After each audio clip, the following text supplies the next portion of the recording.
time now for a bit of fun with antiques. Expert Tracy Martin is here now, unlike viewer Madge Bartlett, who sadly couldn't be here but wanted an item of hers valued. I'm so disappointed I can't be with you, but I had a stupid fall on Friday, broke 2 bones in my foot, in plaster, can't move. Anyway, the vase. My sister Beryl and I, both crazy about antiques, we were asked to go down to help a friend downsize, empty his attic out. And while we were doing it, I saw this. I just saw it there, fell in love with it straight away. My friend said I could have it, brought it home, gave it pride of place in my music room, and I'd love to know something about it. So there you go. And this is it. This is the vase itself. So what is it, expensive? What is it? Well, I think we're going to be valuing it at the end, but yeah, it has got some value. It's from the Qing Dynasty period. So Chinese? It's Chinese, yes. And it's flambe decoration, highly collectible. But I've got a little game for you first, Okay, guys. Let's play the game. We've got Go the for it. paddles. Where are the paddles? Here. Oh, brilliant. Down and the marker pen. Oh, I like So these. Philip, we're back to guess the value, which you've done before, haven't Love you? it. And we have 2 Lurtz perfume bottles here, and they're basically dating to the Art Nouveau period, which is the end of the 19th century.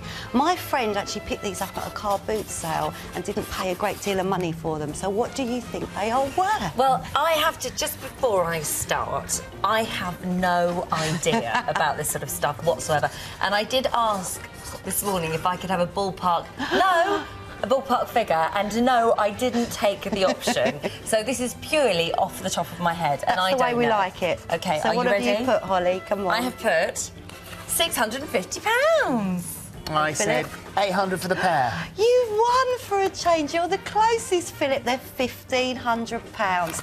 And actually, my friend paid just £8 at a car boot sale in London for them. What? How good is that? Wow. Yes, so That's there are still unbelievable. bargains out That's there waiting amazing. to be nabbed. My next item is next to you, and it's this print, guys. Aha.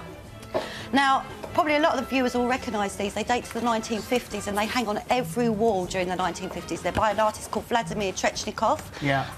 And it's a print. It was bought at a retail outlet, quite a few pounds, and they've become highly collectible because vintage is so on vogue Is at it, the moment. You're pulling a face, Philip. What's wrong with it? I think it's hideous. So does my mum, and she can't. Absolutely hideous. I collect them. I think it's got a hideous frame.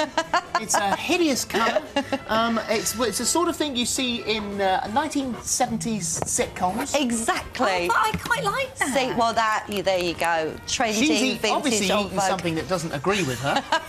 So come on, what do you think, guys? I think, and again... It's a guess. But this is a print, it's not an original. It's a print. No, the original would be thousands and thousands and thousands of pounds. I've put £7,000. Right. Oh, I'm obviously wrong. 200. Again! You pay about 100 to 150 for that. God, you're doing really well this time. Antique people see you coming a mile off. Yeah, you can buy this off of me for 7,000 if you want, Holly. It looks quite posh It's to me. a print, but yeah. So what's your top tip if you're buying? Come around here. With prints, obviously, condition is paramount, so make sure that there's no tears, there's no water stains. Again, with glass and ceramics, make sure there's no chips or damage to it, really. And just go with your instinct and buy something because you love it, and don't buy it if you hate it. So that, just listen to your heart. Yeah, Sally. Right, we've got to guess what this is. This is a mystery item. We showed this at the beginning of the show, and we had to guess what it was. Now, I said... see, I think I'm right. I said I thought it was like an old sort of pickling jar where you'd put your pickled onions or your pickled olives.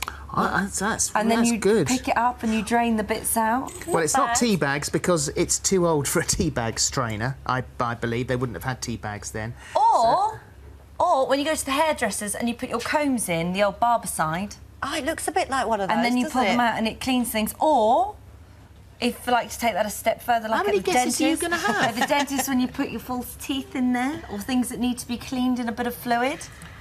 What do you think? Well, I can't pick any of those then because you've gone for like 30 different Go things.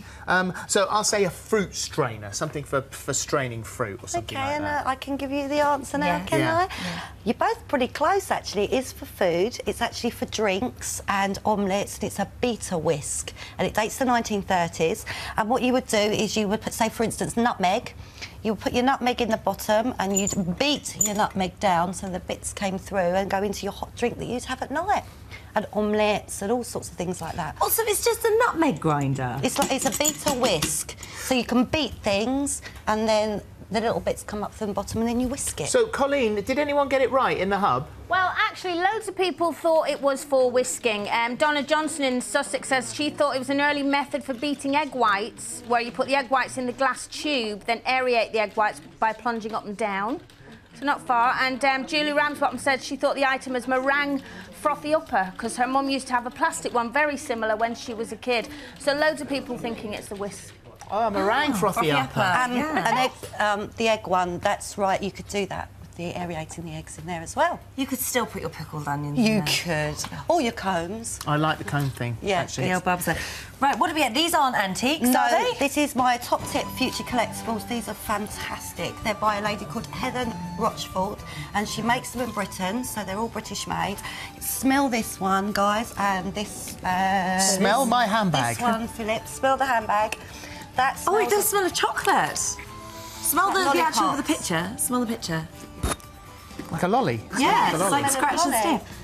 And they're really, really collectible. They're £65. But why is it collectible? They've got the vintage look to them, and vintage is very sort of upbeat with young people at the moment. Yeah. So they've got that box bag look. They don't all And they're smell. all- I've just scratched the No, rabbit only here. the two. There's no rabbit smell there. Oh dear. And lots of celebrities have them. Alexandra Burke's got one, Denise Van Outen, and you're about to have one because she said you can pick one. Ah, So yeah, That's the one that smells of £65, all handmade, and they go up in value quite How much is Okay. this worth? Right, I think we've got something else before that, actually. I think we've got some... Let's bring Jedward in. mind the vase, boys. No! No! Oh my God. What? It's a stitch up. Is it? You've been stitched up. I think you collared at the Face was beginning, didn't you? fantastic. It's not real. Don't do that to me! I could see it happen before you even It was came worth in. £10,000. £10,000. How much was that worth? That was the worst fake knockover I've ever seen in my life. It wasn't. Okay, it was totally amazing. Anyway, okay, we got something very, very valuable and we wonder how much it's worth, okay? How valuable is our hair? Priceless. $1 billion. How valuable is this pink sock?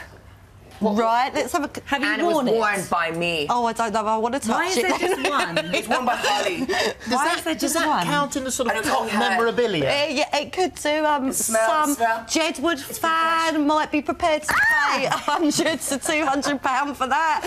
Amazing. And okay, we've got loads of Michael Jackson memorabilia, we've got Britney Spears stuff, we've got Superman memorabilia, we've got so much memorabilia. We've Michael Jackson's autograph like 20 times. Yeah, like crazy. I would have thought the best place for that would be eBay rather Yes, than an antique Absolutely. shop, Or wouldn't you? I said to the boys basket. they could have their own Jedward sale, couldn't Or they? chewing gum. Chewing Put gum's all their really stuff popular. on Guess what, sale. okay? Once John like put chewing gum on the ground and then all these fans rushed for the chewing gum. Crazy. It was Yes. crazy. That doesn't surprise